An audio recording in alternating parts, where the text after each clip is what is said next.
Muy buenos días a todos y bienvenidos a este webinar Obligaciones empresariales en materia de vigilancia de la salud.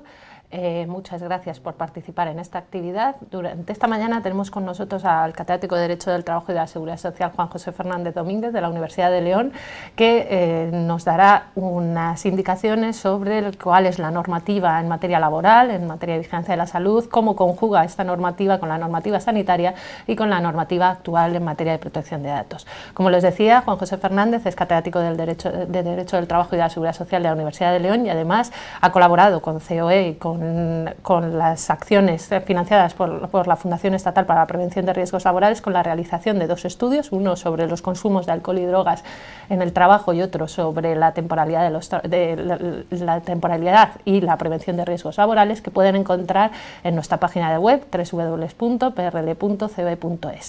Sin más, Juanjo, buenos días, muchas gracias por aceptar esta invitación y todo tuyo. Muy buenos días, Elena, y muchas gracias por la invitación.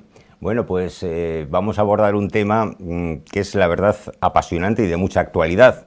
Un tema que, como planteamiento, me atrevería a decir o poner una fecha, 2004. Nos vamos a retrotraer a 2004 y en 2004 tenemos dos sentencias muy importantes, una sentencia del Tribunal Europeo de Derechos Humanos y una sentencia del Tribunal Constitucional. La sentencia del Tribunal Constitucional es una sentencia de todos conocido, pero me voy a referir a ella más tarde porque me interesa la sentencia Wendlund. La sentencia Wendlund, cuando la conoce el Tribunal de Justicia, el Tribunal Europeo de Derechos Humanos, tiene una gran virtud, y esa gran virtud es que presenta un escenario totalmente diferente al que luego vamos a ver en el Tribunal Constitucional, el que luego analizaremos y dedicaremos prácticamente toda la charla. Pero me interesaría esa sentencia porque, contando en breve el caso, se trata de una empresa sueca, una central nuclear, que es sancionada por la autoridad administrativa sueca porque un trabajador que tenía un problema de depresión crónica había provocado una avería en sus instalaciones y se le imputa la responsabilidad porque no había sido sometido a la vigilancia de la salud que hubiera detectado esa situación de depresión y, por tanto, que hubiera evitado el riesgo. La central nuclear aduce que es un control voluntario, pero acata las instrucciones del gobierno sueco y en su momento lo que diseña es un plan que negocia con los sindicatos para hacer vigilancia de la salud en determinados riesgos de salud mental. Un trabajador de la limpieza de esa central nuclear, cuyo sindicato no había firmado ese protocolo de salud laboral, es sometido a una prueba de alcohol y drogas. Se le pide que se someta a un control de alcohol y drogas y, sin embargo, se niega. Se niega aduciendo que su sindicato no había firmado. En Suecia, basta aclararlo, no existen convenios erga omnes, sino que solo vinculan a los afiliados y a los afiliados al sindicato firmante y a los que se adhieran, y este trabajador no se había adherido. Bien, al no someterse, la empresa aplica el plan y lo despide. Y agota la vía en el tribunal, la vía interna en Suecia. Y pasa con demanda, después de haberse admitido en última instancia que el despido era procedente, al Tribunal Europeo de Derechos Humanos. ¿Por qué traigo esta sentencia? Bueno, pues porque nos dibuja un escenario muy rico. Se presenta en el Tribunal Europeo de Derechos Humanos y se presenta, lógicamente, la empresa, se presenta el Ministerio Fiscal que había apoyado la tesis de la empresa, se presentan los sindicatos que habían firmado aquel protocolo y, por otra parte, se presenta el trabajador y el sindicato que no había firmado aquel protocolo, aquel plan. Y allí descubrimos una riqueza de matices sobre las obligaciones y los derechos en materia de vigilancia de la salud que quiero poner de relieve. Porque allí el empresario va a sostener, lógicamente, su interés primero en que haya una rentabilidad, en que haya una productividad, y en el absentismo. La vigilancia de la salud puede tener ese objetivo, evitar el absentismo en la empresa. Pero sobre todo, en el caso concreto, lo que dice es: yo no puedo hacer frente a una responsabilidad si no se me dan los medios para poder llevar a cabo esa vigilancia de la salud. ¿Cómo puedo yo tomar determinadas medidas si no tengo los medios, si no se me permiten esa vigilancia de la salud? El trabajador aduce, por su parte, el llamado falso dilema del enfermo saludable. ¿Qué es este dilema o cómo se plantea este dilema? Pues este dilema se plantea de una forma muy sencilla. El trabajador dice: yo tengo derecho a no saber. Y si yo no quiero saber, no quiero que nadie sepa. Quiero que haya una ignorancia sobre mi salud. Y como esa situación es un derecho que se había reconocido hasta entonces en el Tribunal Europeo de Derechos Humanos, pues se aduce que en esa situación puede decidir que no va a saber. Hay una réplica primera aquí, derecho a no saber o a no saber más. Porque una persona que consume drogas puede saber que tiene un problema con las drogas, pero no quiere saber cuál es el grado de sus problemas que tienen. El debate, por tanto, estaría más bien en que el trabajador sí le interesaría conocer, pero no le interesaría que otros conocieran. Si tuviera la garantía de confidencialidad, estaría a favor del reconocimiento médico, pero como no tiene esa garantía final de que los resultados pues, pueden no serle beneficiosos y que puedan trascender a terceros, ya no le interesa tanto. Pero no acaba el debate entre las partes, entre el empresario y el trabajador, porque los representantes de los trabajadores dicen que ellos también tienen algo que hacer, tienen que velar por la salud de sus compañeros o de los usuarios, y esta se podría ver amenazada por problemas de salud del trabajador. Y el otro sindicato, por contra, dice que él, como no lo ha firmado, que sigue sosteniendo la voluntariedad de los reconocimientos médicos y que si son, por tanto, voluntarios, nadie se puede ser exigido a pasar por esas pruebas. Bien, escenario segundo, por tanto, la representación o el lugar de centro de trabajo que afectaría ya a los compañeros y a los usuarios. Ya tenemos más intereses en presencia. Pero tampoco acaban ahí las relaciones porque se proyectan sobre el mercado. Hay una compañía aseguradora que tuvo que pagar la primera responsabilidad. Las compañías aseguradoras que están asegurando la responsabilidad civil, pongamos en España, las aseguradoras, no solo las aseguradoras de responsabilidad civil, sino las mutuas de trabajo, accidentes de trabajo, las mutuas de colaboradoras de la seguridad social, también tienen un interés en conocer el estado de la salud. Y, por supuesto, si tenemos ETTs, el primer trabajador que había generado la responsabilidad era un trabajador cedido por una ETT, también tiene derecho a conocer esa situación. O las agencias de colocación. Las agencias de colocación también tienen que saber con qué personas están o qué personas van a recomendar en un determinado momento. Y en último término, el Ministerio Fiscal dice, pero es que este es un problema que trasciende de las partes, es un problema que también afecta a la población. Figúrense ustedes, estamos cerca de la fecha de Chernóbil. ¿Qué desastre nos podemos encontrar sin una central nuclear? Por culpa de esto nos encontramos con un problema pues, que acaba trascendiendo a todo. Y podríamos decir, y la Administración también tiene una obligación, y es la obligación de garantizar la sanidad al conjunto de la población. Es más, hay una Administración específica que tiene una obligación muy concreta, y es la Administración de la Seguridad Social, que tiene que pagar prestaciones a personas que cuyos problemas pueden surgir de una determinada enfermedad. En consecuencia, vemos que el escenario es muy rico.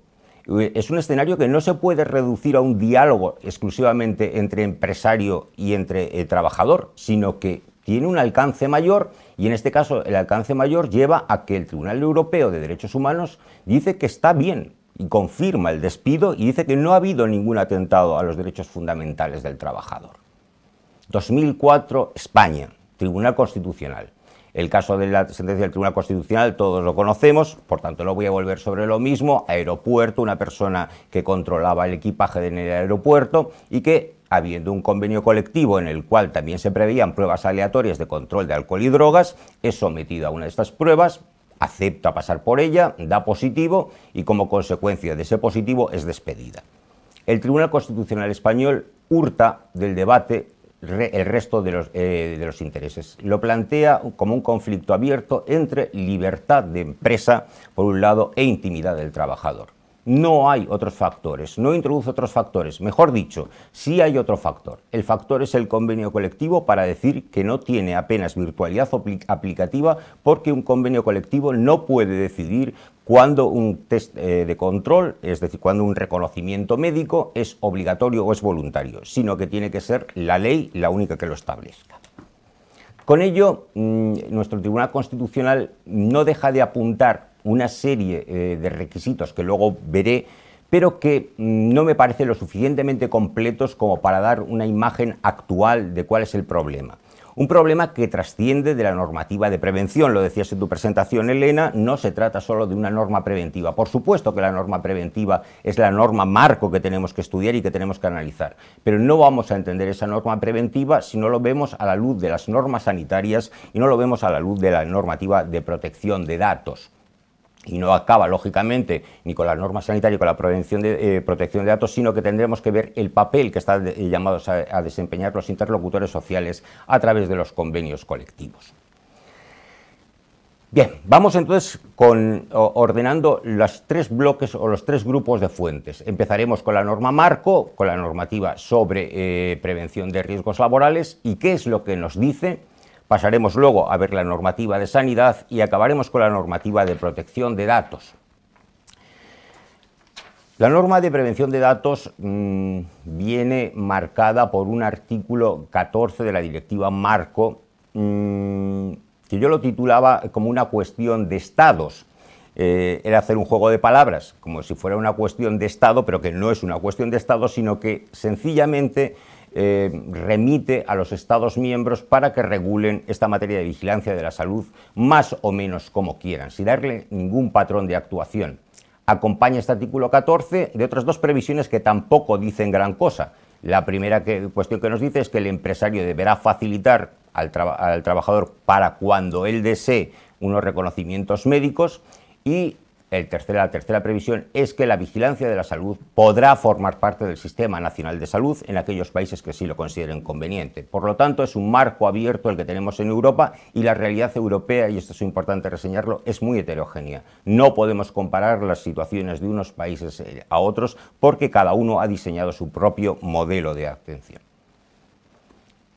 Como no tenemos ningún referente europeo, nos tenemos que ir al referente máximo que tenemos en España. Y el referente máximo no es la ley, es la sentencia del Tribunal Constitucional 196/2004, que hace algo, a mi modo de ver, reprobable. Ya veis que no estoy hablando muy bien de la sentencia del Tribunal Constitucional, no creo que acabe hablando tampoco bien de ella, porque a mi modo de ver no solo hurta del debate determinados elementos importantes, sino que actúa como un legislador negativo.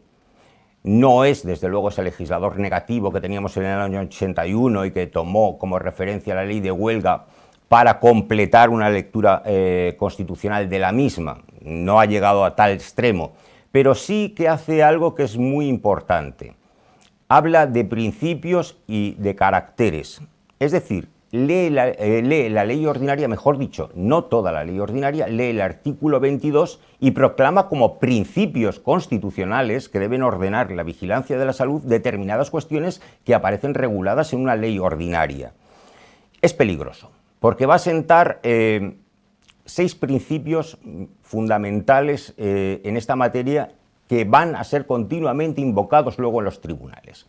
El primero de ellos es el principio de periodicidad.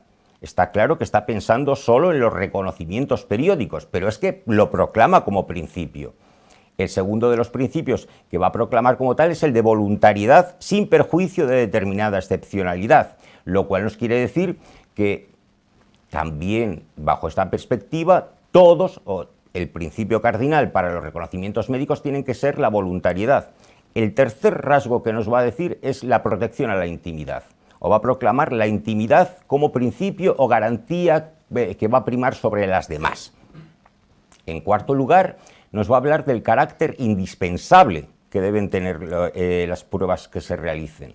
En quinto lugar, y bajo el mismo sentido, nos va a fijar la necesidad de que todos los datos que se obtengan sean confidenciales. Va a proclamar la necesidad de confidencialidad en la información que se obtenga de los reconocimientos de salud.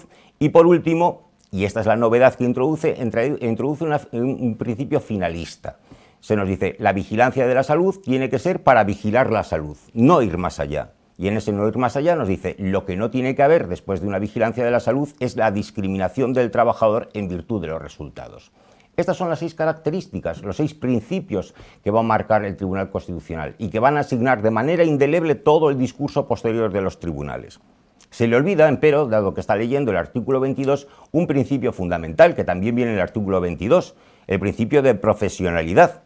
No dice que esto tenga que ser una cuestión profesional y eso me parece a mí tan importante o más que lo anterior. Pero ¿de verdad el Tribunal Constitucional, cuando afirma estos principios y caracteres, está leyendo la norma? ¿Son estos principios o caracteres los que hoy se tienen que mantener a ultranza? Pues creo que ni el propio Tribunal Constitucional pretendía llegar tan lejos. Y para ello vamos a hacer un breve examen de cuáles son las principales disposiciones del marco normativo en esta materia. Yo partiría primero por negar la mayor, porque es la más evidente. No se puede proclamar como un principio la periodicidad. La periodicidad es lo que establece el artículo 22 para el tipo de reconocimiento, digamos, ordinario de salud. Pero a su lado no podemos desconocer que hay otros reconocimientos que no son periódicos, sino que precisamente son puntuales. Por tanto, no es un rasgo general de los reconocimientos médicos, sino solo de esos reconocimientos médicos. Si miramos el artículo 37.2, vemos que esos reconocimientos médicos únicamente están previstos que se realicen siempre y cuando el trabajador inicie al comienzo, antes de que le sean asignadas ninguna de las funciones. Por tanto, hay un reconocimiento inicial. Ese reconocimiento inicial no es voluntario, sino que es obligatorio para el trabajador que comienza. El 37.2 nos viene a establecer que existen unos reconocimientos que también son obligatorios cada vez que el trabajador ha tenido una ausencia de larga duración por enfermedad o cada vez que se le modifican las tareas. Por tanto, también es obligatorio. Si nos fijamos en los trabajadores nocturnos, artículo 36, nos encontramos con que vuelven a ser obligatorios. El trabajador nocturno tiene que ser sometido a esos reconocimientos médicos. Y ya no digamos si nos ponemos ante la tesitura de un trabajador sensible. El artículo 25 dice que por su sensibilidad esta persona tiene que seguir unos reconocimientos médicos obligatorios. Por lo tanto, hay muestras en la ley de que no es el principio de periodicidad un principio que se pueda sostener por sí mismo. Pero examinemos la negociación colectiva, porque hemos dicho que la negociación colectiva también tiene una serie de reconocimientos. ¿Son siempre estos reconocimientos que prevé la negociación colectiva periódicos? Pues no. Va a variar muy mucho. Y sobre todo, son ocasionales porque casi todos tienen una misión finalista. Si nos fijamos en reconocimientos específicos que contemplan los convenios colectivos para riesgos específicos, pues ahí tendremos una buena prueba de ello. Pero si nos fijamos también en reconocimientos, por ejemplo, pues, de mujeres gestantes o lactantes, pues también nos encontramos con otra circunstancia distinta. O si hacemos un programa de seguimiento, nos movemos en reconocimiento médico dentro de un programa de seguimiento, pues esos reconocimientos también van a tener la pauta que se haya fijado por el médico para ese seguimiento de eso. Quiero decir que los convenios colectivos aquí están dispuestos a matizar y a establecer algo fundamental, cuál es la periodicidad, el tiempo en el cual se van a tener que desarrollar esa vigilancia de la salud. Pero mirándolo bajo esa perspectiva, podemos encontrar también otro aspecto que es importante. ¿Qué dicen además los convenios al respecto? Pues empiezan a introducir un factor que va más allá de la periodicidad en el sentido de que todo va a depender de la planificación que se realice. La verdad es que no informan sobre mucho. Hay muy pocos convenios que establezcan un plan. Se remiten sencillamente al plan que haya diseñado el servicio que lleve a cabo la vigilancia de la salud. Por lo tanto, es una remisión a otro que no encontraremos casi nunca. Se quedará en un protocolo médico de actuación, nos encontraremos con protocolos médicos de actuación, pero poco más. Por lo tanto, primer aspecto respecto de la periodicidad. No cabe proclamar el principio de periodicidad, por lo menos no así de manera contundente. E importa también en este aspecto profundizar en lo que establece el artículo 14.1.4 de la Ley de Prevención de Riesgos Laborales, porque cuando leemos el artículo 29 o el artículo 22 no lo podemos leer fuera de su contexto. Y este artículo 14.1.4 lo que nos establece es una situación distinta, ligeramente distinta en el planteamiento sobre lo que debe ser un reconocimiento médico. Porque nos habla de dos tipos de reconocimientos médicos, el reconocimiento médico de daños y el reconocimiento médico de factores. Es decir, la detección de daños, la detección de factores como elementos. La detección de daños es en la que se fija el Tribunal Constitucional. Es la que nos fijamos todos ordinariamente, es decir, el reconocimiento individual a un trabajador. Pero, ¿bastaría el reconocimiento puntual a un trabajador para apreciar si hay o no daños? Es decir, ¿tendría que ser siempre un reconocimiento médico reactivo o cabría un reconocimiento médico preventivo? Bueno, pues yo estoy a favor de los reconocimientos preventivos, pero para hacer un reconocimiento preventivo, previamente tendremos que hacer el otro reconocimiento. ¿Cómo vamos a poder ver los factores que puedan influir en la salud de un trabajador si no previamente no examinamos la salud o hacemos un muestrario de exámenes de salud? Por lo tanto, digamos que los dos van ordenados a un mismo fin. Una cosa son los daños, otra cosa son los factores, pero para llegar a los factores probablemente tengamos que analizar los daños. Con eso nos encontramos ante la tesitura de ver cuál es la obligación concreta del empresario o calificar la obligación concreta del empresario. Tal y como la establece el artículo 29.1, es una obligación de medios. Lo que tiene que hacer el empresario es proporcionar los medios para que se realicen, se lleven a cabo los reconocimientos médicos de las personas que así lo deseen. Que así lo deseen, deberíamos añadir, o cuando así deban hacerlo. Porque ya hemos dicho que no siempre son voluntarios, sino que son obligatorios. Por tanto, una obligación de medios que tendrá su tiempo. ¿Cuál será ese tiempo? Pues habrá que distinguir también lo que ya hemos visto de si son periódicos, tendrán una temporalidad determinada, la que fije normalmente el convenio, la que fije el protocolo médico que se haya de seguir, o cuando ocurra la circunstancia que da lugar a que se tenga que realizar ese examen médico. Por tanto, obligación también en su forma definida. Nos encontramos, por tanto, que hay que realizar, o por consiguiente que tenemos que realizar ese protocolo médico, o que tiene que existir ese protocolo médico que se va a aplicar en cada situación, y que además vamos a tener que tomar unas medidas, unas consecuencias a partir de lo mismo. Por lo tanto, es una obligación definida en sus medios, definida o definible en sus formas, y definible también en sus consecuencias.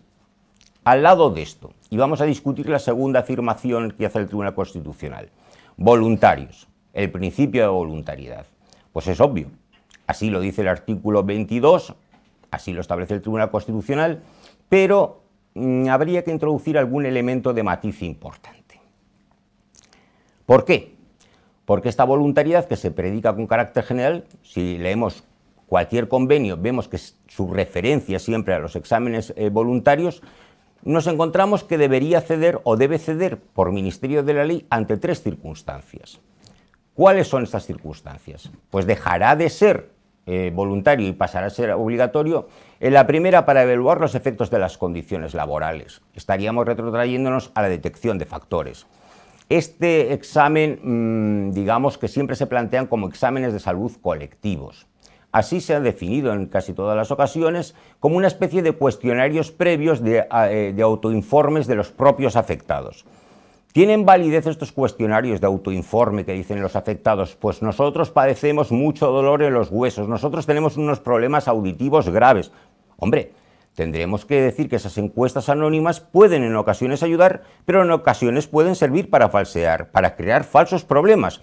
Yo conozco ya por lo menos 2 o 3 casos, casos documentados, en los cuales se han pedido determinados complementos de penosidad o toxicidad a partir de estas encuestas. Y luego sobre el terreno se ha descubierto que eran unos informes que no estaban. Deberíamos haber analizado cómo repercute eso individualmente.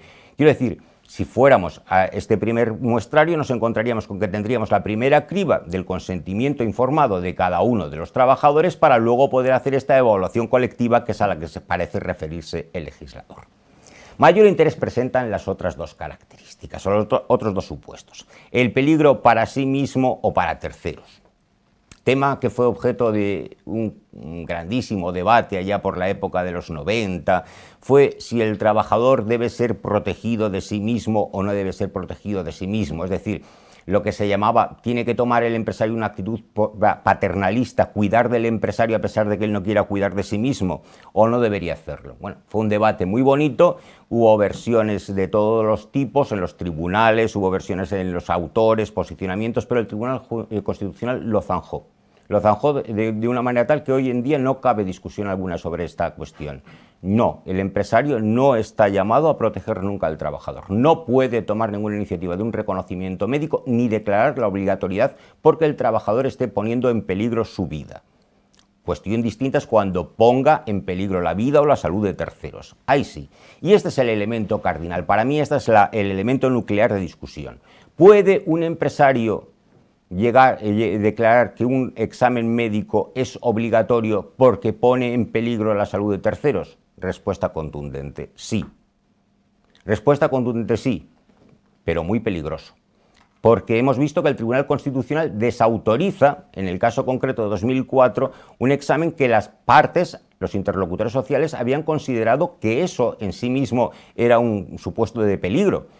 Y hemos visto que el puesto de trabajo, efectivamente, controlar si en los equipajes van o no van productos que pudieran ser inflamables, tóxicos, peligrosos, claro que es una misión que puede o que tiene una responsabilidad muy importante y que afecta a la seguridad de terceros. Y sin embargo, allí nos dice el Tribunal Constitucional, pues no, en este caso no. Y aunque lo diga el convenio colectivo, no. En este caso, entonces, el convenio colectivo de verdad va a jugar un papel importante a la hora de poder interpretar si en el caso concreto era obligatorio o no, pero no nos va a dar una respuesta segura.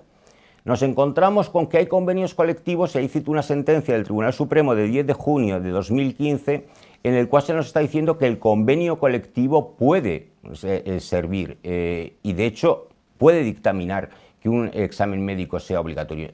Nos estamos refiriendo a la empresa Traxa y a las brigadas de incendios. En este caso se nos argumenta por el Tribunal Supremo, pues claro que es importante que el estado de salud de quienes forman parte de una brigada sea correcto y, por tanto, su labor trasciende del mero puesto de trabajo, del mero interés individual o del mero interés de la empresa y se proyecta hacia otro colectivo. Por consiguiente, avala que pueda, por convenio colectivo, haberse declarado la obligatoriedad. Tenemos unas sentencias muy bonitas, hay una preciosa del Tribunal Superior de Justicia de Madrid en la que, analizando un convenio colectivo, ve 3 grupos distintos de trabajadores, en los 3 se había declarado que era obligatorio el test, o se declaraba obligatorio el examen médico, mejor dicho, el reconocimiento médico, y para 2 colectivos dice que sí, lo considera acreditado en el caso concreto, y para otro colectivo, personal de taller, nos dice, bueno, pues no se ha justificado en el caso concreto, ¿por qué para un personal de taller va a ser necesario? En consecuencia, los tribunales están siendo claros. Lo importante es que, de hecho, que se pueda acreditar en juicio que hay una trascendencia para terceros. Si hay esa trascendencia para terceros, es decir, sean compañeros, sean usuarios, sean terceros ajenos totalmente a la empresa, en ese caso se podrá llevar a cabo un examen obligatorio de salud. Y nos quedaría el último que aparentemente es el más fácil, porque como nos lo dice la ley, son aquellos que estén establecidos por ley. Nos encontramos con que está la referencia al anexo 1 del Reglamento de Servicios de Prevención, en el cual aparecen unas determinadas categorías, pues empezamos con radiaciones ionizantes, vemos sustancias tóxicas o peligrosas o asociación de sustancias tóxicas o peligrosas, los agentes cancerígenos, mutagénicos, luego vemos todos esos aparecen enumerados hasta que acaba la última previsión con las líneas de alta tensión. Todas esas situaciones se prevé que tengan que tener la posibilidad, o que tienen que tener, mejor dicho, no la posibilidad, sino la necesidad de exámenes obligatorios. Lo malo es que aquí vamos a encontrarnos con que hay muchas normas extravagantes. Ni están todos los que son en el anexo primero, ni son todos los que están en el anexo primero los que existen. ¿Por qué? Porque repasando normativa suelta y repasando sentencias sueltas descubrimos que también hay obligatorios, también hay pruebas obligatorias, por ejemplo, para todo el personal de transporte, para todo el personal de transporte, menos para el personal de transporte por carretera. Y que además, eso ya ha pasado también por el filtro del Tribunal Supremo y nos ha dicho que los tripulantes de cabina de pasajeros, por ejemplo, tienen que someterse a exámenes obligatorios. Y eso lo prevé una norma que no está en el anexo primero. Lo mismo nos encontraríamos en el sector, también hay normas en el sector marítimo, en el sector de transporte ferroviario, ya digo, en el sector, sin embargo, del transporte por carretera es paradójico, pero no existe esa posibilidad. Tiene que ser el convenio el que lo haga, y así se ha hecho en alguna provincia, por ejemplo, en la provincia de Asturias, donde se ha previsto determinados reconocimientos obligatorios para el personal de transporte por carretera. La pregunta es también, ¿qué más? Pues una sentencia reciente también del Tribunal Supremo nos dice que los vigilantes de seguridad y los escoltas también tienen que ser o pueden ser sometidos a exámenes obligatorios. Con carácter general, en todas las normas de aquellas personas que portan armas se está previendo que exista un examen obligatorio. No acabaría tampoco ahí. Conocemos que en centrales nucleares también existe la posibilidad de realizar reconocimientos médicos obligatorios. Eso nos lleva a una grave confusión, porque tendríamos que tener un referente legal más fijo, que no ese espigueo que tenemos que ir haciendo norma por norma. Hasta aquí el marco preventivo. No podemos decir nada más que el marco preventivo apunta algunas ideas, lo hace además de la mano del Tribunal Constitucional, pero no acaba de resolver. y que muchas de las cuestiones que hemos dejado esbozadas tienen que ser completadas por otra normativa. La normativa, en concreto sanitaria, es la primera llamada a ello. Y la normativa sanitaria, sin embargo, vamos a ver que su relación con la prevención de riesgos laborales a través de los sistemas de reconocimiento médico no aparece en una norma preventiva. Aparece en el artículo 9.2 del Reglamento General de Protección de Datos, el nuevo reglamento europeo, y así se va a transponer, o a estar por lo menos en el proyecto de ley orgánica de protección de datos, porque nos está diciendo algo muy importante, que van a poder ser tratados los datos de la salud, tal y como los considera, y luego veremos el Reglamento General de Protección de Datos, van a poder ser tratados siempre y cuando un servicio o un suministrador de salud, tanto público como privado, así lo establezca o lo considere necesario. Y fíjense que nos habla de un servicio de salud privado, es decir, lo que son los reconocimientos médicos hoy en día. ¿Qué significa esto? Significa esto que mientras al amparo de la norma anterior parecía que la normativa sanitaria era la que tenía que llevar la voz cantante, la que iba a integrar los conceptos que no conocíamos de prevención, hoy en día parece que va a ser más bien la normativa de protección de datos la que va a jugar ese papel. En todo caso, que las dos vamos a necesitarlas y que se van a imbricar mutuamente, porque si leemos el Reglamento General de Protección de Datos vemos que hay numerosas remisiones a la normativa sanitaria, y si leemos la norma sanitaria vemos que hay numerosas remisiones a la normativa de prevención de datos. Pongamos orden en este desconcierto y veamos qué es lo que corresponde a una o qué parece que corresponde a una y qué es lo que puede corresponder a otra. Para eso tenemos que hacer un breve recorrido de qué normas sanitarias y en qué van a afectar a la prevención de riesgos. Pues no me voy a referir a la norma del 86, porque la norma del 86 la traigo aquí para que vean ustedes una cosa. Nos hablan de intimidad, de no discriminación y de confidencialidad. ¿Recuerdan ustedes la sentencia del Tribunal Constitucional, lo que hemos dicho de la sentencia del Tribunal Constitucional de 2004? Son esos los términos de los que bebe la sentencia del Tribunal Constitucional de 2004. ¿Y qué quiere decir con eso? Que es una norma que ya vamos a ver que queda absolutamente desfasada, que apenas se aplica el artículo 10 que prevé. Estos son conceptos que son de otra época y por consiguiente, como son de otra época también, por cierto, la cesión que contempla la norma de cohesión y calidad del Sistema Nacional de Salud, es decir, la Ley 16/2003, también esa cesión ya es pretérita, ya no tiene ningún tipo de actualidad. Sí tienen la actualidad por contra las otras tres referencias que quiero hacer a la normativa de sanidad. La garantía de profesionalidad. Ven ustedes que les había dicho, les había anticipado que la profesionalidad es una de las cosas que desaparece de la normativa anterior. Pues bien, se va a recuperar en esta vía y se va a recuperar, y ahora quiero retrotraer a la vía anterior, a través de uno de los aspectos que son las condiciones para la licitud de los reconocimientos médicos que viene en la normativa preventiva. Si ven ustedes, en el quinto apunto, para ser lícito, uno de los principios para ser lícito un reconocimiento médico es que sea llevado a cabo por profesionales. El artículo 37 de nuestro Reglamento de Servicios de Prevención nos dice que al frente de todo servicio médico que vaya a realizar los reconocimientos médicos tiene que haber un médico de trabajo y una enfermera TS o DUE. Por tanto, ese es el criterio de profesionalidad, pero va más allá, porque lo que nos está pidiendo es una verdadera historia clínica laboral. Vean ustedes, mientras tanto, las otras condiciones de licitud que nos habíamos dejado pendientes. Y ahora vamos a ver por qué estas condiciones están remitiendo. Primero, primacía al derecho a la intimidad. Coincide con la intimidad que veíamos de la normativa de 1986. Es esa intimidad. ¿Qué intimidad nos está diciendo el Tribunal Constitucional que existe? Pues es una intimidad que las palabras son bastante elocuentes. Es el reducto más sacrosanto de la persona. Así lo define.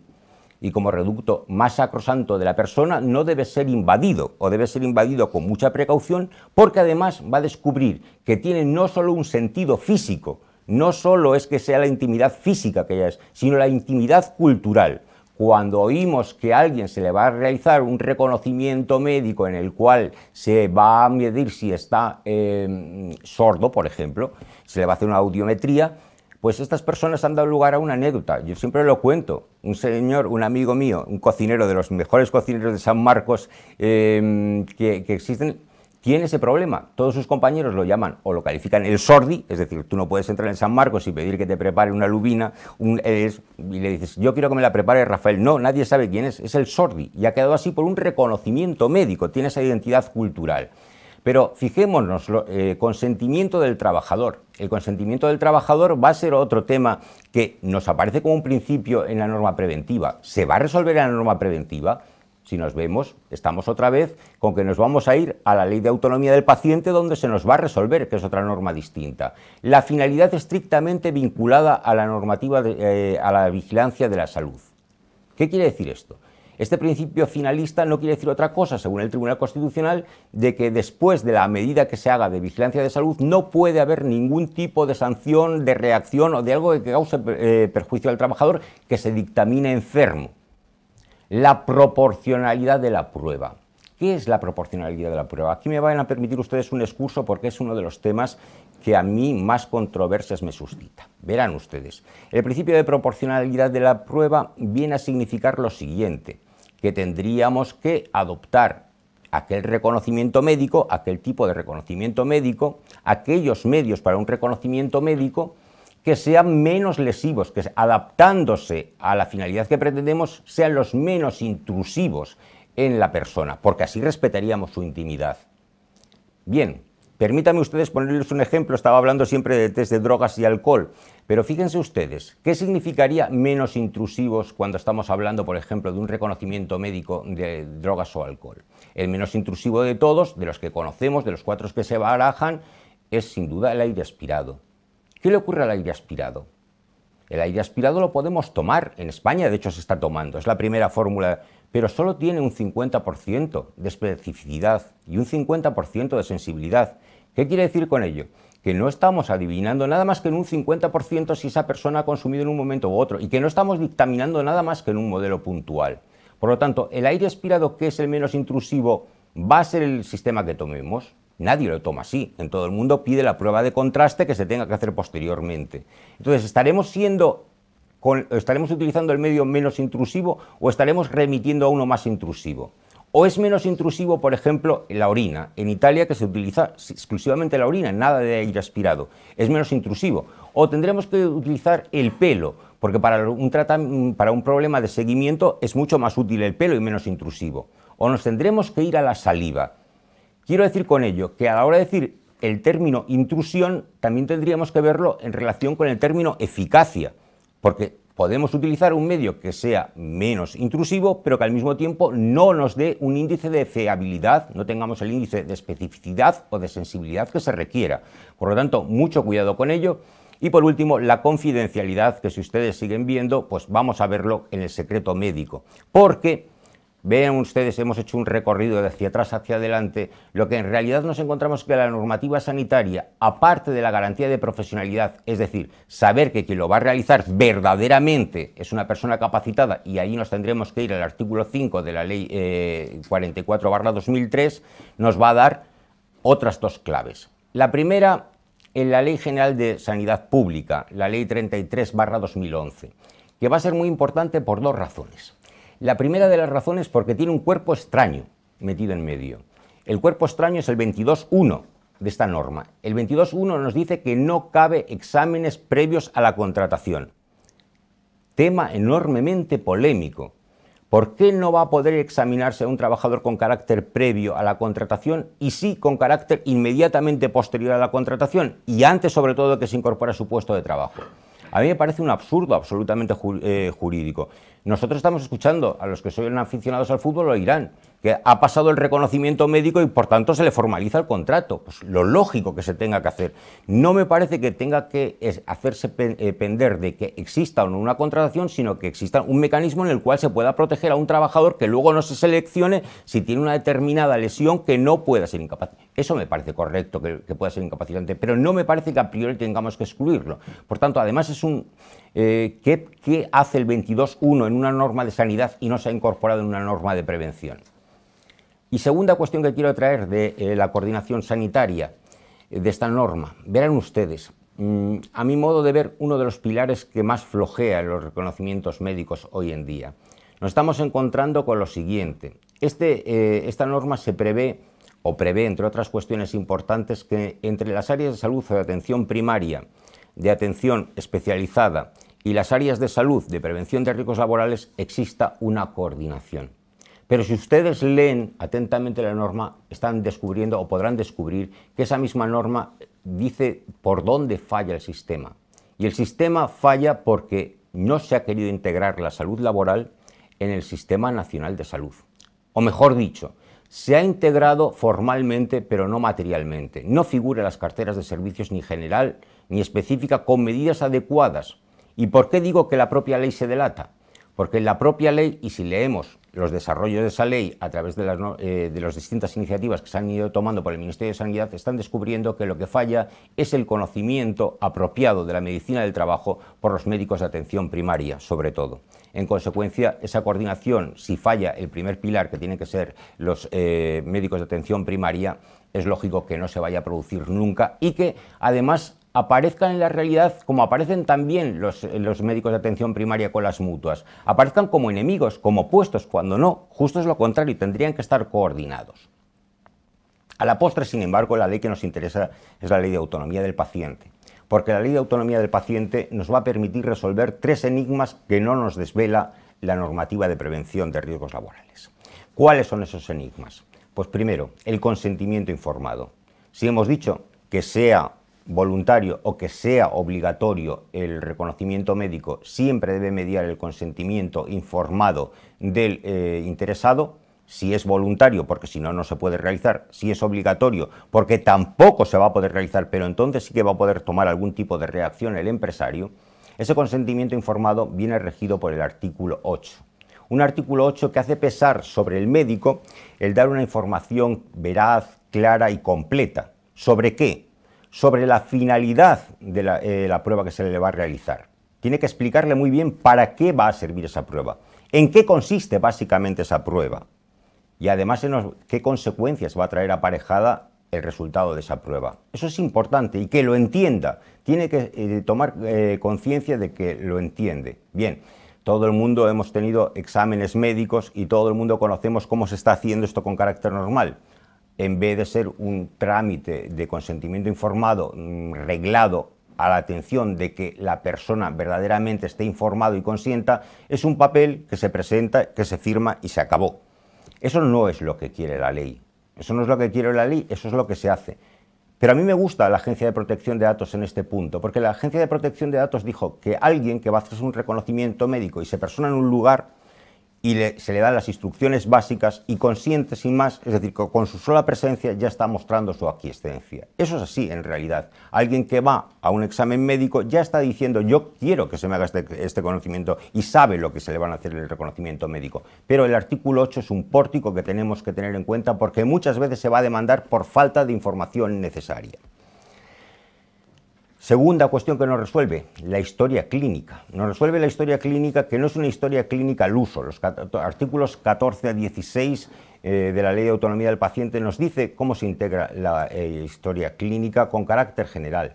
Tienen que estar los datos médicos, es decir, la anamnesis que se haya realizado, las exploraciones médicas que tengan que realizar, los estudios complementarios, pero estamos ante una historia clínica laboral distinta, porque se tiene que identificar el puesto de trabajo en el que va a estar este trabajador, se tiene que decir qué nivel de riesgo existe en ese puesto de trabajo, cuánto tiempo lleva el trabajador, qué antecedentes presenta de salud el trabajador y qué consecuencias o qué medidas se van a adoptar respecto de ese concreto trabajador.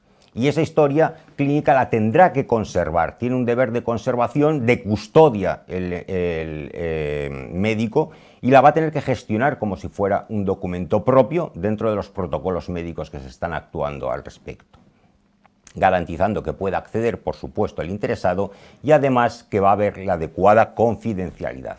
Confidencialidad que en los términos de la Ley de Prevención de Riesgos Laborales tiene que tomar el nombre médico. Verdaderamente estamos ante una confidencialidad que va a significar un secreto médico, como aquel bastión a través del cual se va a mantener el reducto de la intimidad que habían proclamado anteriormente. Y sobre todo, que al hilo de la unidad de la historia médica, de la historia clínica, no se van a producir fugas, es decir, no va a haber una transmisión no deseada de información. Y bueno, no quiero tampoco abusar de ustedes, pero quiero parar la atención en muy breves notas sobre la protección de datos, que para mí es la norma llamada a regir de futuro. Lo decía antes con el artículo 9.2. Esta norma, que sustituye a la vieja que regulaba la intimidad, nos va a hablar de otra categoría diferente. Va a darle un nombre concreto a la intimidad desde el punto de vista de protección de datos. Es la autodeterminación informativa. Es decir, el tránsito que se produce desde la Ley de Protección del Derecho Civil al Honor, a la intimidad y a la propia imagen en el año 81, a lo que estamos leyendo posteriormente, es ese cambio de la intimidad, de concepto de la intimidad, a la autodeterminación informativa, que en ese artículo 9.2 habíamos visto va a permitir que los datos sensibles que se obtengan de la salud, porque así son calificados como datos sensibles por el artículo 4.15, tome una forma distinta respecto de la que venía teniendo hasta ahora. Y les invito a leer conmigo las letras B y la letra H del artículo 9.2, porque van a ser muy clarificadoras. Verán ustedes, mientras que otros datos sensibles, por ejemplo, la identidad sexual, la religión, la afiliación sindical, etc., nos va a decir este Reglamento General de Protección de Datos que no se pueden desvelar si no es con el consentimiento del interesado. Existe una muy valiente propuesta y muy realista propuesta del reglamento diciendo que en lo que se refiere a datos de la salud, que en este caso sí se va a poder desvelar. Se va a poder desvelar por dos razones. Porque el gestor del responsable de la gestión de ese tratamiento de ese dato lo va a necesitar para poder cumplir con sus obligaciones y para también, y aparece muy claramente, ejercer sus derechos. Y es importante para ejercer sus derechos, que también los tiene a partir de esa información. Y porque para la prevención de riesgos laborales, para lo que es la medicina de trabajo, basta con que los lleve a cabo esa gestión una persona sobre la cual debe obrar el secreto profesional. En este caso hemos dicho el médico y es el secreto médico. Y artículo 88. Se está llamando a la negociación colectiva. Se está diciendo negociación colectiva. No solo la ley. Usted tiene que jugar un papel fundamental aquí. Porque va con ello a aquilatar lo que son los principios básicos. Unos principios básicos que si ustedes los leen conmigo, y vamos muy rápido, son unos principios básicos de fácil cobertura, porque los datos tienen que ser lícitos y leales, es lógico que nadie sea engañado, nadie sea objeto de fraude. Es decir, le indico que vamos a hacer un examen médico para tomar una muestra de sangre para determinada cuestión y hago un análisis genético, fraude, ilícito. Tienen que ser transparentes. Dato de transparencia que ya hemos visto alguna otra vez y que veremos todavía un poco más adelante, que nos va a decir algo, que el consentimiento informado tiene que ser un consentimiento informado, el médico pero con algo más. Decir que esos datos van a constar que esos datos van a ser primero tratados y luego van a constar en un fichero. Y tiene que consentir la persona en que se traten esos datos y que estén en un fichero. Que tiene que tener esa finalidad de vigilar la salud, que tienen que ser minimizados. Minimizados significa en este caso que tienen que ser adecuados, proporcionales y limitados a la finalidad. Muy importante, que tienen que ser exactos, que no tiene que haber error y que si hubiera error tiene que ser posible modificarlo, o también que tienen que ser completos y que cuando sean incompletos también pueden ser completados, que tiene que tener una limitación de plazo de conservación, es decir, que no se van a tener esos datos eternamente. Por ejemplo, en cuanto se acaba una relación laboral pierde cualquier sentido para el empresario los datos de salud del trabajador. Interesante, que tiene que ser íntegro. Integridad significa nivel de seguridad en esos datos, para que no se produzca el tratamiento de aquellos datos que son ilícitos, para que no haya una pérdida. Estos datos se han perdido, no se pueden perder, para que haya una alteración, estos datos han sido modificados, para que esos datos se fuguen, se vayan de paseo y busquen nuevos inquilinos, sino que lo que tiene que haber es un nivel de seguridad alto en esos datos. Y luego ya hemos visto que la confidencialidad es la confidencialidad médica y el consentimiento informado es el consentimiento informado.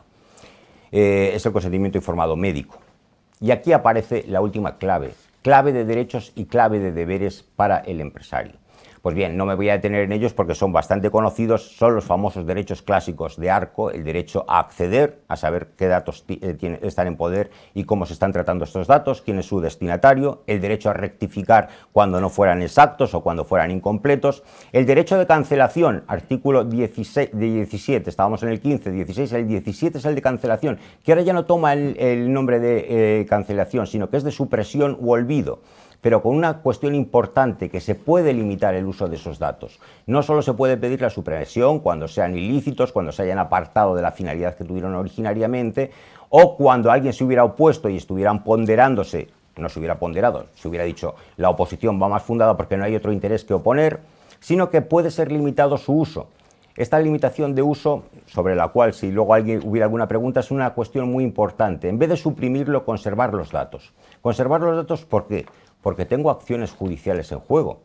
Porque a pesar de que ya haya dejado de interesar al empresario, a mí me interesa saber qué es lo que constaba de mí. Porque a pesar de ser ilícitos, yo quiero plantear una demanda frente a esos. Porque me he puesto, pero en esta oposición todavía no se ha resuelto si va a primar mi criterio o el criterio que se oponga. Esta limitación de datos que acaba con algo muy importante. Y es que la automatización de datos, es decir, los datos de los que se hayan dispuesto, no pueden dar lugar a decisiones adoptadas solo sobre esa mecanización de esos datos. ¿Por qué? Porque tendríamos algo que es muy peligroso, el perfil del trabajador. Lo estaríamos perfilando. Y porque tendríamos algo que sería muy grave, una candidoteca. Acabo ya. Acabo ya con una conclusión que me permito ofrecer a todos, y es que, a mi modo de ver, hay que cambiar las formas de hacer, y hay que cambiar las formas de hacer con carácter urgente. Y esto lo tienen que cambiar los convenios colectivos. Los convenios colectivos hasta ahora viven diciendo poco más o menos qué tipo de pruebas se tienen que realizar, más bien están adjudicando al servicio externo que está llevando la atención médica y le está diciendo que sigan unos planes, unos protocolos médicos. Deberá pulirse, deberá atenderse a muchos de los interrogantes que yo aquí he dejado abiertos. Gracias. Muchas gracias, Juan José. Bueno, recordarles que tienen abierta una herramienta de chat para plantearle al ponente todas las dudas que le hayan surgido, y entre tanto empiezo yo. Ya no es una duda, sino nos has abierto un nuevo horizonte, efectivamente, este reglamento de aplicación directa, como reglamento que es. ¿Qué horizonte se nos plantea en el marco de la negociación colectiva? ¿Qué es lo que podemos hacer en materia de vigilancia de la salud en la práctica? ¿Dónde podemos llevar los reconocimientos médicos, la vigilancia de la salud individual con esta nueva normativa? Pues yo creo que voy a buscar las mejores prácticas que conozco, es decir, qué es lo que se está haciendo bien y por dónde tendrían que ir los caminos. Para mí, lo que ya no puede haber es fórmulas de compromiso. Es decir, un convenio colectivo que nos diga lo que nos dice la ley no nos aporta nada.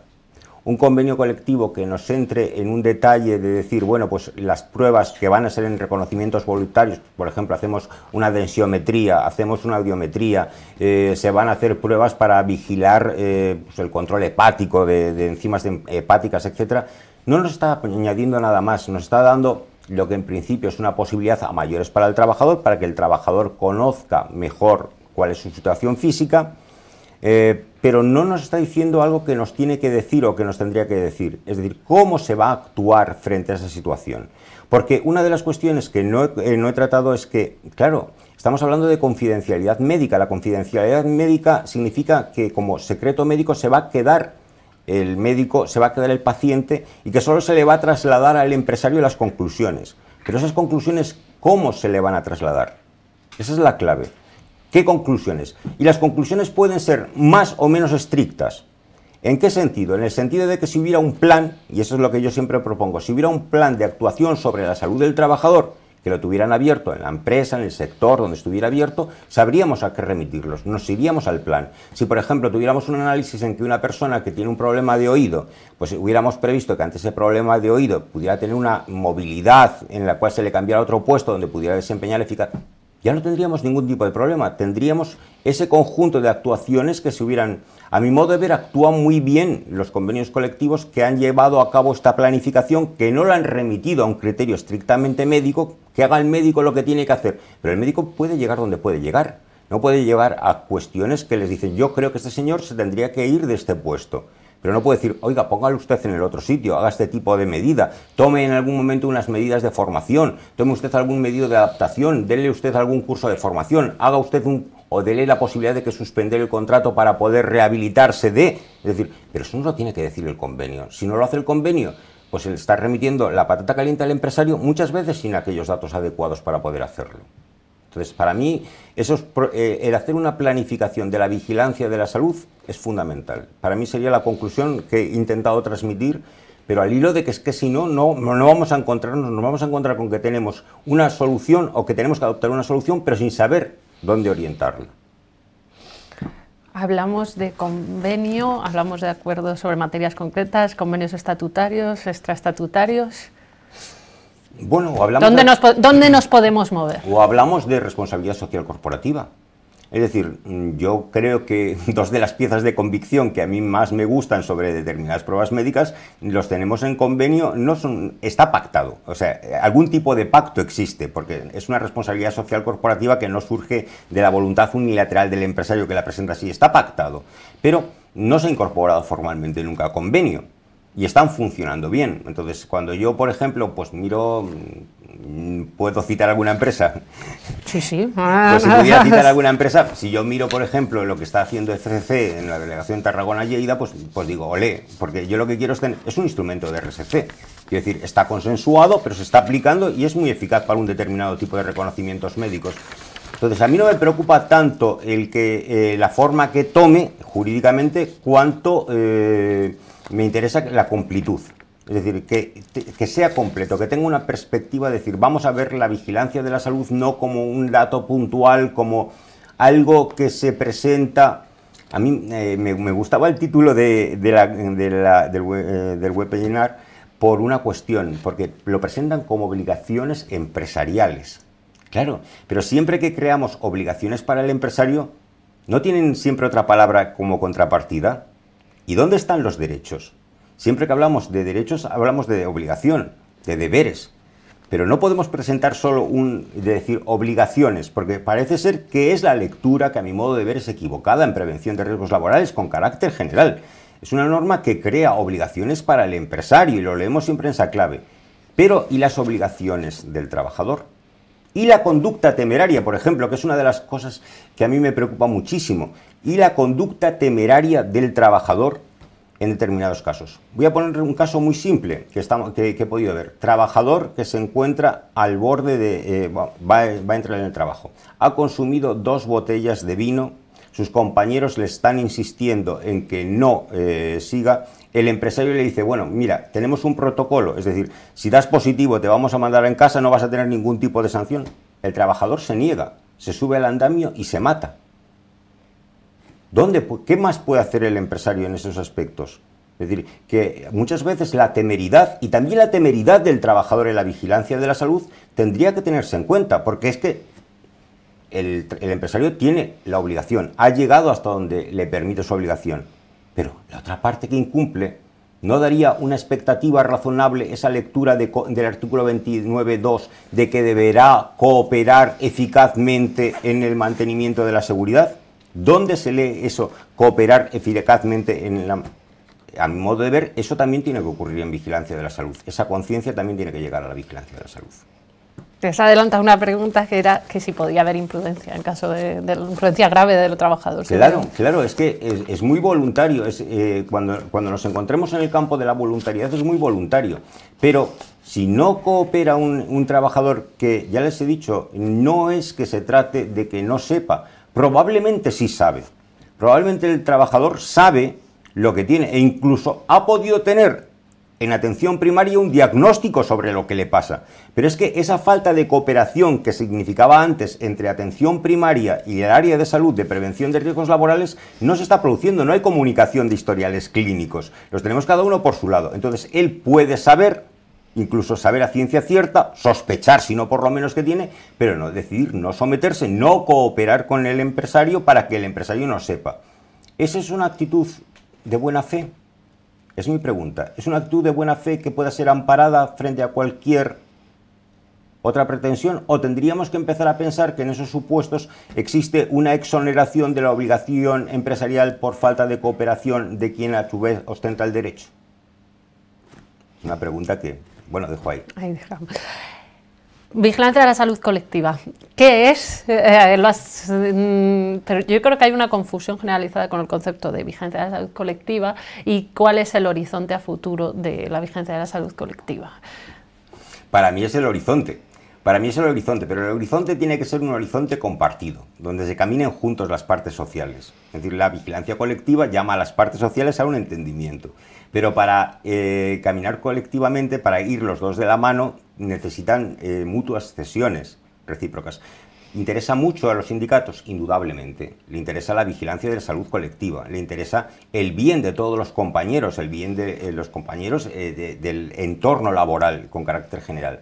Pero mi pregunta, y lo he intentado decir antes en la conferencia, es: ¿se puede hacer una vigilancia colectiva solo a partir de encuestas como parece que se prevé? Porque si lo que hacemos es un cuestionario, nos responde al cuestionario sobre problemas de salud, los trabajadores detectamos, pues, por ejemplo, que existe un problema de determinado estrés, por ejemplo. Ahora mismo se está haciendo mucho para el estrés. Estamos descubriendo que una organización padece mucho estrés porque se han sentado los trabajadores, han hecho un cuestionario y a partir de ese cuestionario inferimos a través de sus respuestas anónimas que ¿quién nos garantiza ese nivel de estrés? ¿O deberíamos pedir que pasaran por una consulta y medir el estrés individual para luego obtener un resultado colectivo? Pues probablemente si estemos demandando una salud colectiva, tengamos que decir, bueno, pues entonces vamos a crear un protocolo para que también tengamos una vigilancia de la salud individual que nos permita llegar a esa vigilancia de la salud colectiva. Claro, lo que no podemos querer es lo último sin lo primero. Y lo que no podemos creer es lo primero sin lo último. Si al empresario le interesa sobre todo la vigilancia individual, pero no quiere llegar a la colectiva, hay algo que falla. Si a los sindicatos les interesa la vigilancia de la salud colectiva, pero no quieren hacer la vigilancia de la salud individual, pues hay algo que falla. Bueno, sin duda, yo creo que es hablar de en la epidemiología necesitamos datos, sí, claro, pero claro. Que tampoco, o sea, que es una herramienta más, la individual y la colectiva, y ambas partes, como tú has dicho, deberíamos trabajar en conjunto porque fuera una vigilancia de la salud completa en su totalidad individual y colectiva. Te pregunta Beatriz, las pruebas de alcohol y drogas que se vienen realizando no son un protocolo médico oficial de vigilancia de la salud del Ministerio de Sanidad. ¿No debería, por tanto, estar fuera su resultado del informe de aptitud para un puesto de trabajo, aunque haya un acuerdo para realizar esa prueba entre empresa y trabajadores por hacer esa prueba? Bueno, la verdad es que no lo sé. O sea, lo que sí tenemos es unos protocolos de la Sociedad Científica de Alcohol y Drogas. Entonces, tenemos para esas pruebas sí tenemos unos protocolos que nos dan una determinada indicación. Los compromisos a los cuales se hayan llegado, pues yo he encontrado, esto sí está más difundido, yo he encontrado muchos convenios colectivos donde hay una planificación, es decir, si se ha seguido correctamente el método, es decir, se ha hecho una toma de muestras adecuada, la cadena de conservación se ha mantenido y una prueba de contraste y de confirmación, pues lógicamente ese resultado en principio tiene que ser un resultado correcto. Lo que no puede llevar ese resultado nunca es a una política de sanción. Eso está claro. Eso sería la discriminación que prohíbe el Tribunal Constitucional y en eso estamos de acuerdo. Se ha seguido un protocolo al efecto, no puede llevar a una situación de sanción, sino que esa política nos tendrá que indicar lo que se va a hacer. Pues normalmente hay soluciones de todo tipo. Pues puede haber en los supuestos menos graves, pues una advertencia, sencillamente, a otros días se le envía para casa, con pérdida o sin pérdida de sueldo, nos encontramos con que podría pasar a un segundo estadio en una situación que si puede acceder a IT, puede acceder a IT, es decir, nos encontramos con un seguimiento de casuismo, pero que ya va a depender de un plan. Si no existe un plan, es la aventura del empresario. La medida que tome el empresario puede ser contestada o no puede ser contestada. Si no hubiera nada previsto, ¿qué aplicamos? Un convenio colectivo que dice como infracción grave el haber sido, el haber encontrado a una persona. Bueno, pues a lo mejor es desproporcionado. Es decir, por eso insistir mucho en ese tema de la planificación, porque si no tenemos respuesta, el empresario también se la va a tener que jugar en la decisión que tome finalmente. Antes hablabas de es una reivindicación de las organizaciones empresariales históricas, del compartir historias clínicas, de que hubiera, y además la técnica ya lo permite, con todo el tema de Big Data, etcétera, de conocer tanto lo que está pasando en salud pública, en salud privada, en salud laboral. ¿Cuál es un poco cómo podemos actuar tanto administraciones públicas como nosotros, organizaciones empresariales, organizaciones sindicales, empresarios y trabajadores, en un tema de preservando los derechos de las partes, por supuesto, que hubiera un tratamiento único de los datos, desde un punto de un compartir historias clínicas? A mi modo de ver no hay ningún tipo de problema. Es decir, yo cuando hablaba anteriormente de esa falta de... Lo primero que nos encontramos, esa falta de comunicación, lo primero que nos encontramos, sobre todo como una realidad que está reconocido por el propio Ministerio, es que los médicos de atención primaria no tienen conocimientos de trabajo. Es decir, les falta conocer los problemas del ámbito laboral y cuáles son los problemas que se están generando en el ámbito laboral. Por lo tanto, muchas veces nos encontramos con que el médico de atención primaria no es capaz de orientar sobre el problema laboral, es capaz de analizarlo fuera del contexto laboral, que es donde surge y donde crece. Entonces, lo primero que yo insisto, y me parece muy correcta, la política que se está siguiendo ya desde hace algunos años de formación y de información, es decir, que tengan datos de cómo funciona eso. Porque eso es lo primero que tendríamos, el primer requisito, que las partes estén al mismo nivel. Por un lado tenemos médicos de trabajo, que conocen bien, y por otro tenemos otras personas que no. Entonces, primero, nivelar ambas partes para que podamos tener un resultado satisfactorio. Pero después, ¿qué problema hay? Pues problema técnico, ninguno. No habría ningún problema técnico. ¿Problema que nos encontremos? La desconfianza. ¿En qué? Si creemos en el secreto médico, y es lo que tenemos que vigilar, y es un principio, lo que decía anteriormente, el bastión de la intimidad, el bastión también de estas situaciones, pues a mi modo de ver no tendría que haber ningún tipo de problema técnico. Lo que existe es un prurito de separación. Y quiero decir, no existe un prurito de separación de los médicos de trabajo, de las áreas de salud, de prevención de riesgos laborales, sino lo que existe es el prurito de la sanidad pública, de decir, yo mis datos no los comparto, esto es lo que importa. Pero muchas veces, al no querer compartir, se están perdiendo parte de la historia que podría haberles ayudado a solventar el problema. Porque tampoco van a acceder, lógicamente, nadie va a acceder. Nadie va a ceder sus datos de lo que tengan, claro, si no es mutuo. Entonces, a mi modo de ver, no habría ningún tipo de problema en crear ese canal, más cuando nos encontramos con que muchas veces nos encontramos que juegan en las dos bandas, es decir, tenemos en el servicio, en el área de salud, una persona que al mismo tiempo está dentro del Sistema Nacional de Salud, con lo cual lo que no puede hacer desde el Sistema Nacional de Salud lo va a poder hacer desde la medicina privada y al contrario. Entonces, nos pregunta Javier, yo quería saber desde los servicios de prevención qué podemos hacer en nuestro día a día cuando visitamos a clientes o empresas para concienciar sobre la obligatoriedad de los reconocimientos médicos.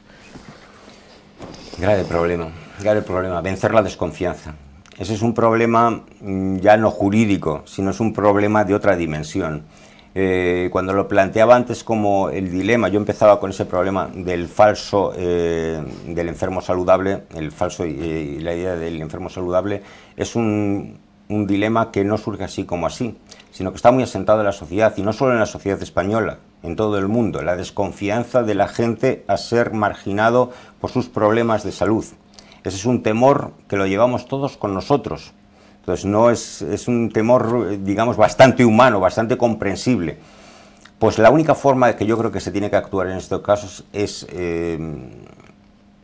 digamos, vendiendo, digamos, no vendiendo, sí, vendiendo la idea, porque es muy bonito vender las ideas que no cuestan nada, vendiendo la idea de que más allá de el temor a que descubran una enfermedad y por ello vayamos a ser discriminados, a lo mejor lo que conseguimos es un estado protector, un estado más protector, porque afortunadamente yo creo que aquí sí se está actuando bien, es decir, al enfermo no se le está descuidando, y si, digamos, necesita algún tipo de medida, mejor es que sea alguna medida, coger ese momento a tiempo y tomar una decisión en la cual las consecuencias puedan ser menos gravosas, por ejemplo, una adaptación de puesto de trabajo.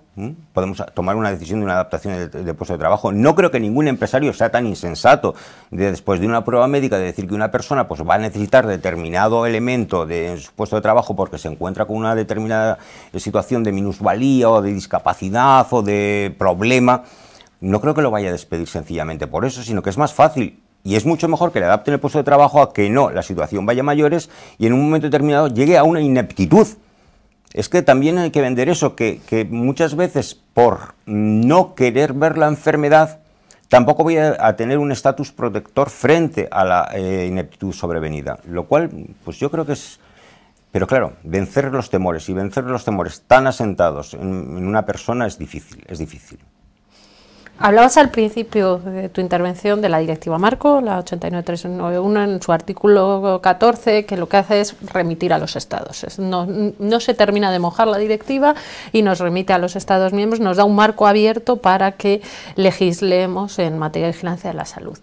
Si pudiera, yo estoy convencida que tú, que has estudiado muy bien el tema, habrás detectado sistemas más y menos eficaces en la Unión Europea.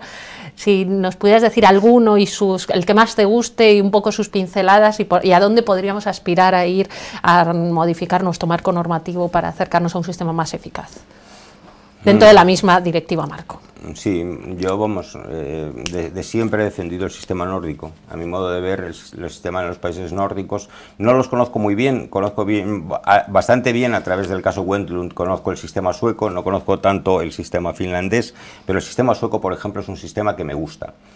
Me gusta por dos cuestiones básicas. El planteamiento sindical que se tiene y el planteamiento empresarial. El planteamiento sindical y empresarial cogidos de la mano.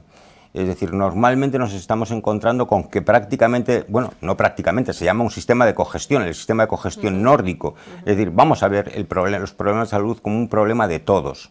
Entonces, en ese problema de todos, ¿qué es lo que está haciendo? Que se pueden ver los planes que tienen muchas empresas importantes. Yo solo he accedido a algunos de esos planes, pero los ves y dices, qué maravilla, porque no creo que haya ningún... El trabajador, esta es una anécdota, el que he comentado anteriormente, porque normalmente cuando te invitan a hacer una prueba, es que hay cola para hacer la prueba. Y hay cola incluso cuando son estrictamente voluntarios.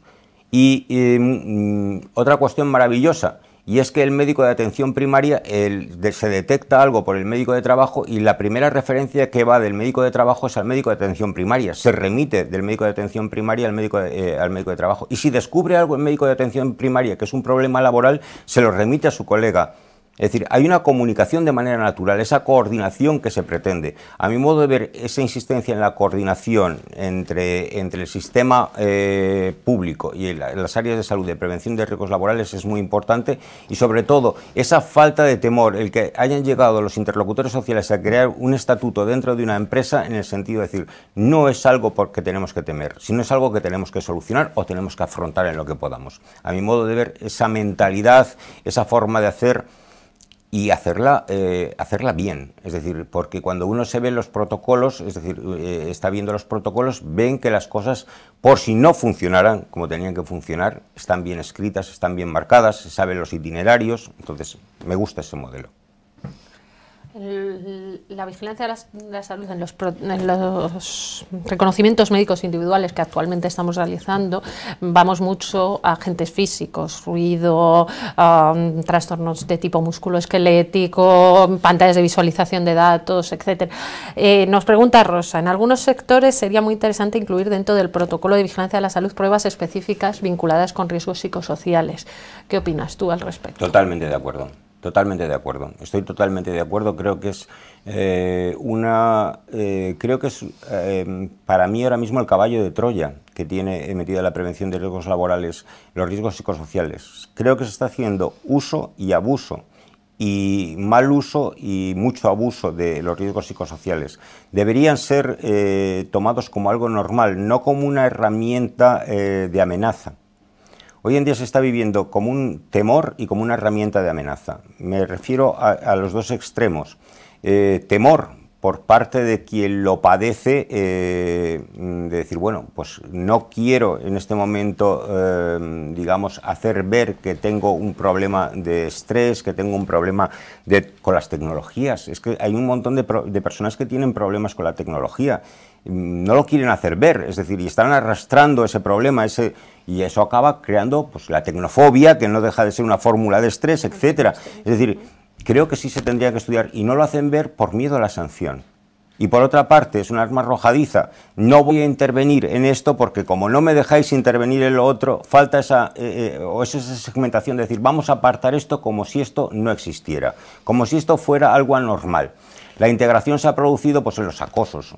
Ahora mismo prácticamente todas las empresas tienen este tema interiorizado, el tema del acoso. Pues muy probablemente se ha empezado con una manifestación de riesgo psicosocial, porque no deja de ser un riesgo psicosocial el acoso, se tenga que ir avanzando, el camino natural es que se avance por la tecnología, pero que acabemos avanzando en todo. Yo desde luego creo que tendremos que afrontarnos con naturalidad como problemas médicos que son, ni más ni menos. Nos preguntan sobre en base a qué se puede obligar a realizar el reconocimiento médico a un trabajador nocturno, porque comentan que el artículo 36 lo que se está interpretando según quién son como obligatoriedad solo de ofrecimiento, no de realización. ¿Cómo podemos ayudar a estas empresas que tienen esta inquietud? Bueno, pues yo lo he puesto como un ejemplo de obligatorio, o sea, lo estaba poniendo como un ejemplo de obligatorio, pero es que es así, es decir, no se puede, ahora mismo no se puede destinar a una persona a un trabajo nocturno si previamente no se tiene un certificado de aptitud. Cierto es que solo se le hace el inicial antes de destinarlo a su primera ocupación y que luego se entiende que esa persona pues ha seguido desarrollando. Y ciertamente lo que se hace es luego someter a ese nocturno a un reconocimiento médico ordinario. Bien, yo creo que eso está en el protocolo. Es decir, si eso mismo viene con un aval de que una persona puede perder aquellas características, precisamente por haber realizado un trabajo nocturno, puede perder alguna de las aptitudes que en su momento demostró, yo creo que eso tendría que ser, o que la empresa podría tranquilamente decir que con la periodicidad que se considera aconsejable, tampoco puede estar reexaminando, pero con la periodicidad que considere aconsejable, yo creo que sí que es obligatorio. Y es obligatorio porque así se establece. Es decir, no podría, o el defender, muchas veces lo hacen de forma interesada, también es cierto, ¿eh? Y aquí tengo que decir que muchas veces el trabajador nocturno también prefería que se le examinase, pero la empresa no quiere cambiarlo de un trabajo que sea nocturno por naturaleza, con lo cual, bueno, pues es también el contrapunto y yo creo que es obligatorio, por ley es obligatorio y el empresario unilateralmente lo podría dictaminar en este caso, sin riesgo de equivocación. Bueno, pues muchísimas gracias una vez más por haber participado en esta actividad, por habernos ayudado tanto a comprender un poquito esta gran complejidad que es la vigilancia de la salud y que tantos problemas da en el día a día de las empresas. Bueno, y a ustedes también agradecerles haber participado en este webinar, comentarles que el vídeo estará disponible tras esta retransmisión en nuestro canal de YouTube para que lo puedan ver cuando lo deseen, y también emplazarles a que también con financiación de la Fundación Estatal para la Prevención de Riesgos Laborales, en el marco de este mismo proyecto, realizaremos el próximo día 21 de noviembre otro nuevo webinar sobre la importancia de la gestión de la edad en la productividad empresarial y cómo envejecer saludablemente dentro del trabajo, dentro de las obligaciones en trabajadores mayores y prevención de riesgos laborales. Y más, muchas gracias y que tengan buena tarde. Buenas tardes.